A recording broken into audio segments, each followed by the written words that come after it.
quality tools and knowing how to use them well is going to be the difference between thriving and starving in the coming years. Your access to these tools and a bit of skill will support continuity of things and provide value as a source of income and/or barter. This can range from yard work to appliance repairs.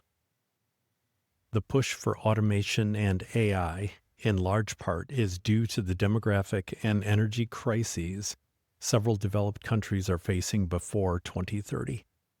These countries are the US, China, Japan, South Korea, and Great Britain, to name a few.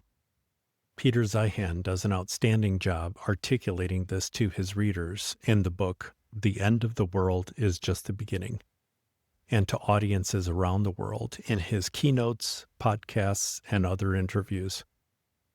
Authors like Strauss and Howe in the book The Fourth Turning and The Fourth Turning is Here affirm what Peter knows, as well as provide additional context in how our demographic generations play a major part in demographic cycles. Peter's not perfect, but he's on the mark when it comes to the key data points in demographics and resources. As my colleague Dr. Chris Martenson is so fond of saying, energy is the economy. The Permian Basin, Eagle Ford, Bakken, Anadarko, Niobrara, Haynesville, and Appalachia regional shale oil fields are beginning to slowly roll over and decline at various rates. We're not going to run out, but the explosive growth in shale is going away and starting its slow decline. What you're now witnessing geopolitically around the world is a mad scramble for resources. We are involved in the Ukraine and Middle East for two reasons, and two reasons primarily: energy and resources. The U.S. standard of living would be decreasing rapidly today if shale oil doesn't happen. Regardless of how you feel about abiotic oil, conspiracies about oil being a commodity of managed scarcity, like diamonds, the fact of the matter is that since energy is the economy, its availability directly affects our standard of living. Where's your blind spot?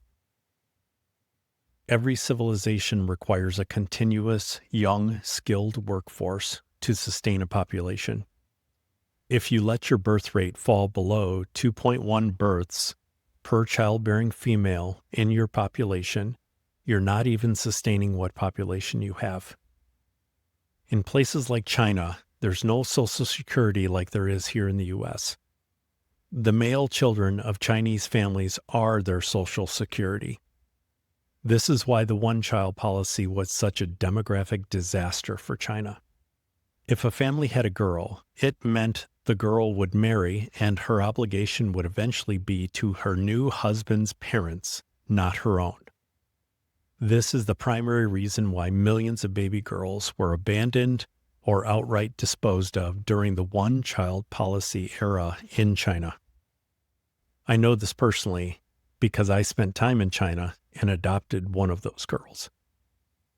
China's current birth rate, 1.18 in 2022. Oops, China's in trouble. Pivoting to the U.S., if you're wondering why it's so difficult to find reliable, responsive, cost-effective tradesmen anymore, it's because they just aren't there in the number they used to be. There's a massive demographic shift happening in the U.S. workforce. The U.S. birth rate was 1.68 in 2020. Ruh-roh, Reggie. That means, if you're not a Scooby-Doo fan.